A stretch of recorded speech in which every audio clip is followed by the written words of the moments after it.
Hey guys, it's the AS Clamar YouTube here. Today we're going to be running through a few players that have surprised me at this World Cup, whether that's because of how well they've done or just because they've played beyond their expectations or my expectations of them, and just some new people that have sort of arrived on the scene. Let me just adjust the camera, there we go. So obviously we've got my little PowerPoint I've made. This is just a few sheets of paper that I've conjured up and printed out, and we're going to go through, I think there's 6 people, like I said, who just sort of surprised me. So if we go on to the first one, it was Hirvine Lozano. Now if you saw him play for Mexico, you will know that he played ridiculously well in that game against Germany. Now he plays for PSV as a normal club, at club level. Again, played for Mexico, and that's just his sort of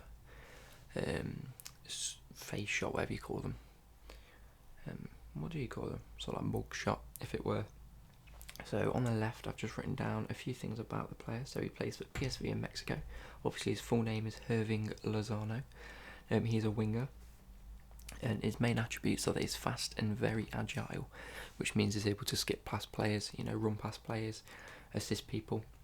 And at the World Cup, he scored 1 goal. Now I can't quite remember, so don't quote me on this, but on the last 2 people I forgot to change that, so I'm not entirely sure what I've written down for those, so ignore them come the last players. I will mention it, I just can't really remember changing it for the last few players. So we have Harry Maguire. Now he plays for England, and he played for England, and he's been very, very key in our sort of success through the run-up of the competition. We have gone out in the semi-finals, but we've still got to be proud of our own country. We still did very well, and big man, I think Vardy calls him Slabhead, Harry Maguire did exceptionally well for us throughout the tournament. He was a solid defender, and he also scored 1 goal. So it was very, very, very important for us. He plays for Leicester City FC at club level. He's one of their main defenders. He's 25 years old, and as I've mentioned, he is a central defender. His key attributes are that he's tall and strong, which make him, the perfect centre-back choice, but he's also a great aerial threat, which is where his goal did come from. Moving on, we have Marouane Fellaini. Now, this is a person that I don't particularly rate very well, especially at Manchester United, which is where he plays at club level. I've been one of those people to sort of bash Fellaini and, not really like him. I don't really think he's the best of players, but for Belgium, he's been quite key in their, success this tournament so far. And they fell at the same hurdle we did. They were out in the semi-finals to France, but he still played quite a big part in that match. So yeah, obviously he plays for Belgium as a national level, and then international level, in Manchester United at a national club level. Again, just his picture there. He usually has a big afro, but I remember he did a cover shoot where he had the 2 big little afro balls on the top of his head, which was quite funny. Now, he's 30 years old. He's a central midfielder, and again, same as Harry Maguire, he's tall, strong, and he's a great aerial threat, especially for people like Belgium and Manchester United, because they don't really have those people, other than maybe Lukaku, but Lukaku still scores more goals with his feet, and he's got 1 goal this tournament so far. The next is Kylian Mbappe. Now, he is an absolute superstar teenager. He plays for PSG at a club level, and he plays for France at an international level. Now, the reason I've included him is because, although everyone says he's such a good player for PSG, he did very well in the Champions League. When it came to international levels, you see some of the big players like, Messi and Ronaldo this year, although Ronaldo did step up. Messi didn't really step up for Argentina this year as much as we'd have liked to have seen him. People like Dybala, although he didn't get the game time, you know, they didn't step up for the international level. Someone like Kylian Mbappe completely stepped up for France, and that really surprised me, especially as I think this is his first major tournament and he's done exceptionally well. Now, he's only 19 years old, so he's a year younger than I am, and he's played at a World Cup. That's ludicrous.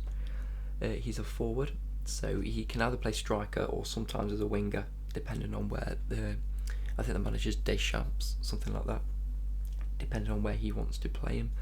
And his key attributes are that he's fast, agile, and he's great at finishing the ball into the back of the net, as shown by his 3 goals so far this tournament. Now, another player that's really come out of the blocks is Jordan Pickford. He plays for Everton at club level. As you can see, I think the printer ink started to run out, hence the lines down the paper. But yeah, he plays for Everton at club level, and he played for England, and he is a goalkeeper. Now, he's been an absolute shot stopper so far this tournament. He's saved many a shot from the likes of Belgium, Tunisia, Panama, Sweden, Croatia and Colombia. That's the other team we've played. He's done very well. Last night, unfortunately, he couldn't save 2 going in, but they were more defensive errors than goalkeeping errors.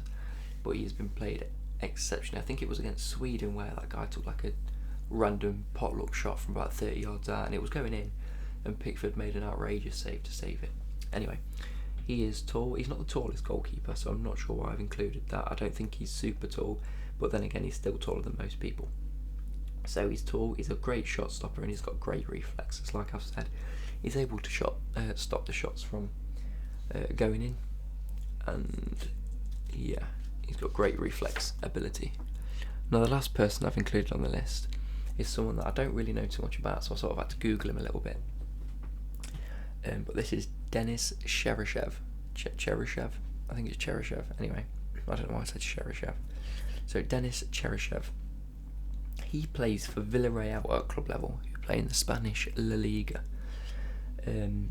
Again, obviously, he plays for Russia, and they did a lot better than I thought they would, to be fair. They got a lot further. I think quite a few teams have got further than maybe everyone thought they should.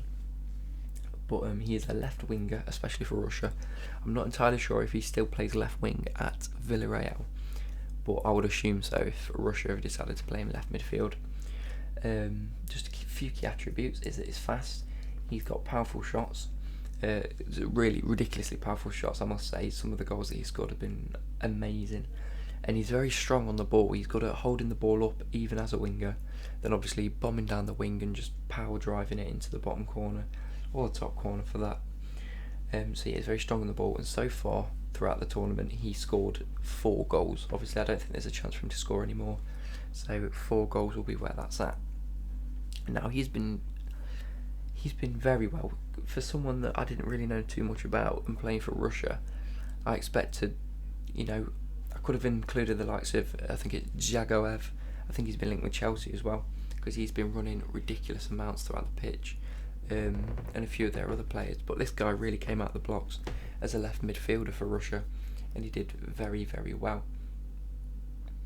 So yeah, maybe I did correct those throughout the thing, although I didn't think I did. I probably did. Anyway, yes, this is just a quick short video for you guys. I hope you guys have enjoyed this. I think that's the last player. It is. So I will see you later, guys. Bye.